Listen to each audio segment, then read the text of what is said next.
부동산 전문가라면 조금만 아시면 좀 알 거예요. 이상하지 않아요? 그동안 십수년 동안 여러 가지 뭐 집값을 잡으려고 뭐 진짜 잡으려고 했는지 뭐 했는지 모르겠지만 여러 가지 액션을 많이 취했잖아요. 그런데 집값은 반대로 계속 올라.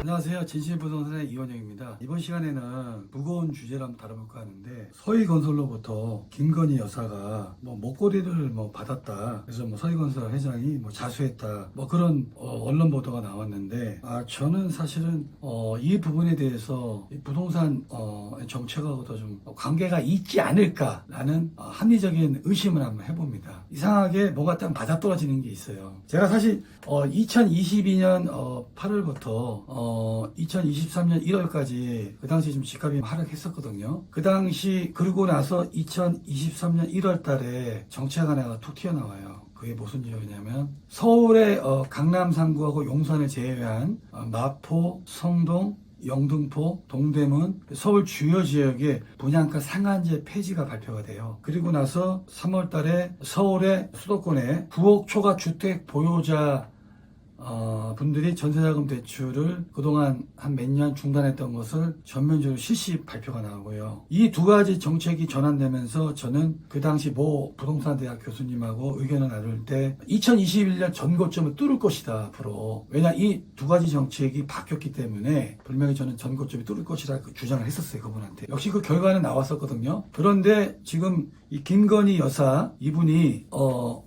지금 그 서희건설로부터 목걸이 네모를 받았다고 하는데, 이 서희건설이 지금 주로 어떤 역할을 하냐면요, 그 지역주택조합이라고 조합원을 모집해서 그 조합원들이 돈을 모아서 땅을 사가지고 이러한 어떤 대행을 주로 해주는 데가 서희건설이에요.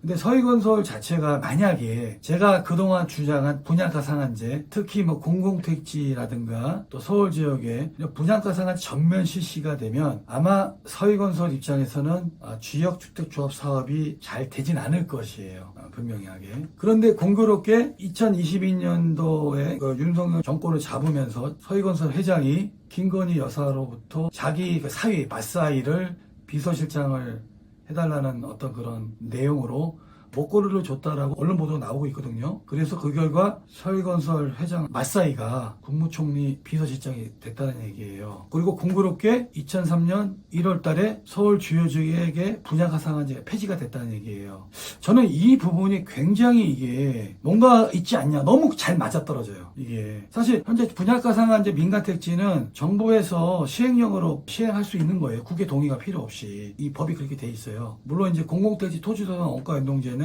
이제 국회의 의결이 필요한 건데, 너무 좀 이상하지 않아요? 이게 서희건설이 왜 맞사이를 국회 비서실장을 시켰지?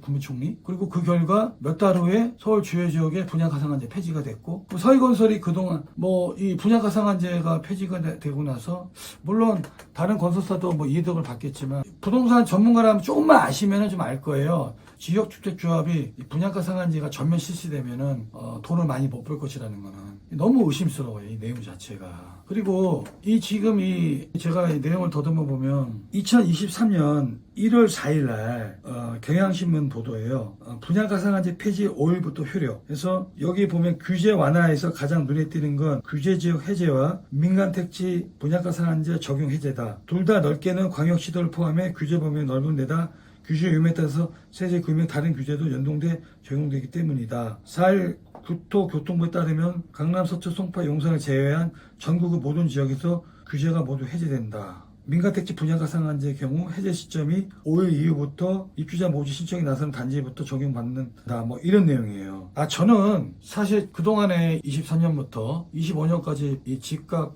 폭등의 주요 정책 변화는 이 분양가 상한제 서울 주요 지역 폐지가 저는 결정적이었다고 봐요. 그래서 그 폐지로 인해서 지금 2년 동안 집값이 계속 올라간 거예요. 아마 2023년 3월 기준에서 2005년 최근까지 서울 지역이 한 30% 이상 올랐을 거예요. 23년 기준 했을 때. 그는 2년 좀 넘어서 이 기간은 엄청나게 많이 올랐어요. 여기에는 분양가 상한제 서울 주요 폐지가 전 결정적이었다 보거든요. 그런데 하필 왜 분양가 상한제를 결정하는 어떤 막강한 영향력을 지닐 수 있는 국무총리의 거기에 비서실장의 서희건설 회장이 김건희 여사한테 청탁을 했다. 이거는 합리적인 의심은 안 할 수가 없다는 얘기예요. 제가 그동안 주장했던 건데 이 분양가 상한제를 하루빨리 전면 실시를 해야 돼요. 이거 아주 심각합니다. 이거 아주 문제 크고요. 이게 이상하지 않아요? 그동안 십수년 동안 여러 가지 뭐 집값을 잡으려고 뭐 진짜 잡으려고 했는지 뭐 했는지 모르겠지만 여러 가지 액션을 많이 취했잖아요. 그런데 집값은 반대로 계속 올라. 저는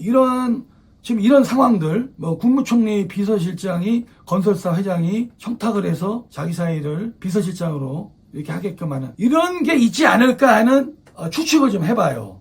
이런 것 때문에 집값이 저는 거품이 계속 껴온다고 저는 뭐 개인적으로 생각을 하고 있어요. 하루빨리 이 분양가 상한제 빨리 폐지해야 됩니다. 오늘 여기까지 하겠습니다.